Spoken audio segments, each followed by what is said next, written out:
This is the Thursday review from Clonmel, where Willie Mullins and Ruby Walsh teamed up to win 4 races, including the 2.5-mile chase with Call the Police.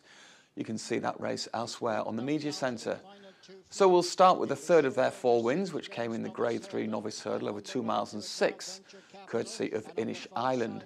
The winner in those white spots was giving At Fisher's Cross a huge boost, having finished second behind him on his last start at Cheltenham in December. Mullins thinks Inish Island is improving quickly, and the Albert Bartlett, for which he is 14-1, is now under consideration.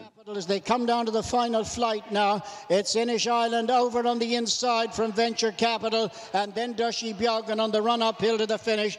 Inish Island moving on now, a couple of lengths in front. It's 3 out of 3 for Ruby and Willie, and Venture Capital will take the second.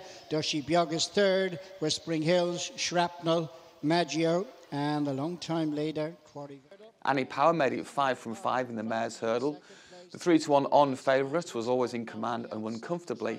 Mullins thinks she could be anything, but will give Cheltenham a miss and aim her instead at the Grade 1 mare's novice hurdle at Fairyhouse. And on the run now to the final flight, Annie Power is now stretched clear again of Dress to the Nines, and at the last, Annie Power went through the top, but is still clear, and on the run up towards the finish, Annie Power will stride on to keep her unbeaten record, and Annie Power wins. It's a second one for Ruby Walsh and Willie Mullins, and the Richies. Second home is Dress to the Nines.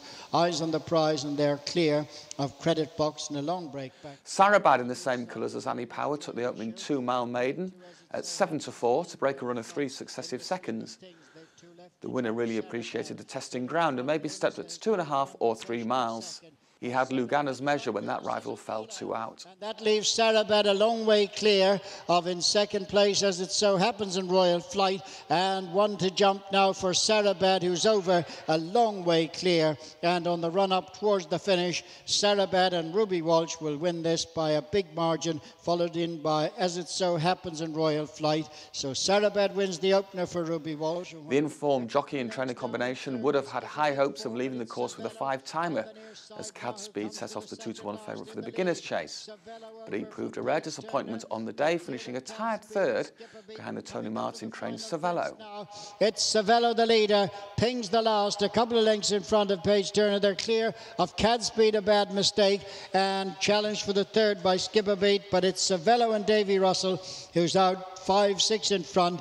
Savello wins from Paige Turner, and a battle on for third will just go to Cadspeed ahead of Skipperbeat, and they're a long way in front. King Vuvuzela, Raggle Taggle.